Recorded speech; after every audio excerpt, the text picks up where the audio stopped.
The lush gardens of the Bahai World Center in the Israeli city of Haifa, the administrative base for one of the world's least understood and most persecuted religions. The modern Bahai faith was founded in the mid-19th century by a minister of the Shah of Iran. One night he dreamt that he was the manifestation of God, prophesied in the Babi religion. He proclaimed himself Baha'u'llah, and from him the Bahais took their name. Baha'u'llah proclaimed, "The earth is but one country, and mankind its citizens." But the Bahais have never had a country of their own, and in many others they're treated as second-class citizens. Baha'u'llah himself was jailed in Accra, then part of the Ottoman province of Syria, now the Israeli port of Haifa.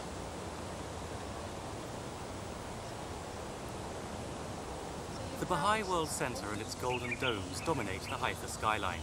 Its architecture and ornate gardens as eclectic in style as the faith itself. The Bahais believe there is essential truth in Judaism, Christianity, and Islam. Abraham, Jesus, Moses, and Muhammad are all seen as prophets. Baha'u'llah is regarded as the latest divine manifestation, who will be followed in 1,000 years or so by even greater representatives from God, but not until mankind is ready.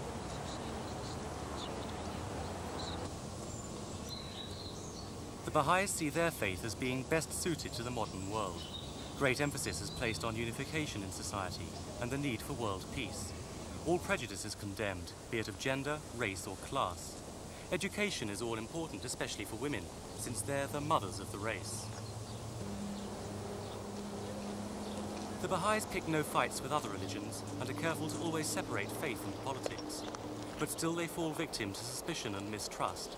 Israel may be the home to the Bahai World Center, but the Bahais live and work there only on condition that they seek no converts from Judaism. And for the thousands of Bahai pilgrims who visit the center and nearby Baji estate, there's the knowledge that fellow believers are suffering discrimination, torture, and death in at least one Middle Eastern country.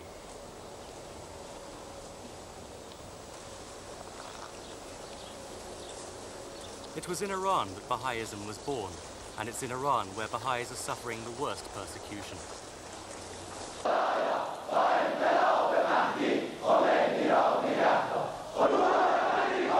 Since the 1979 revolution, Iran has surged on an ever-increasing tide of Islamic fundamentalism.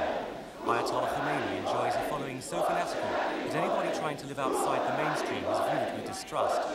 Khomeini has publicly warned that the Bahais pose a threat to Iran's stability. At least 200 Bahais are known to have died in Iran since the revolution, and hundreds more are in jail. There are stories of children being forced to watch their parents being tortured. And in a regime where a woman's subservience is clearly defined, the Bahai doctrine of sexual equality sometimes puts women in the front line. Some have been executed for refusing to renounce the faith. Others have been murdered through sheer hatred. Bahais in Iran are prevented from getting jobs.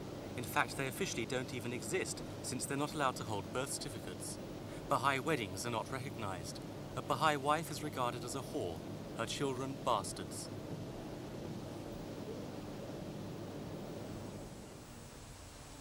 At his villa in Haifa, Baha'u'llah would have heard such reports with regret, but without surprise. He died here in exile, and in his own lifetime, thousands of Bahais and their predecessors, the Babis, were tortured to death in Iran. There are some 4 million Bahais scattered in countries around the world, by far the largest numbers being in Canada, the United States, and India.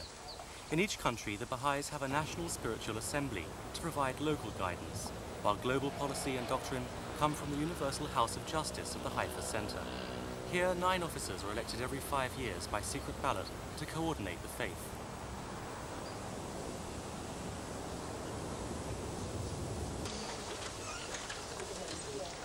All the 300 Bahais who live in Israel have jobs at the center. Most are from Western Bahai communities and return home after 2 or 3 years in Haifa.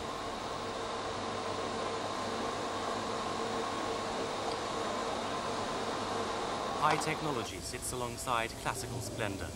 One of the major traits of Bahaism is the incorporation of modern methods and techniques as part of the advancement of mankind. The money that pays for all this comes almost entirely from voluntary contributions by members of the faith.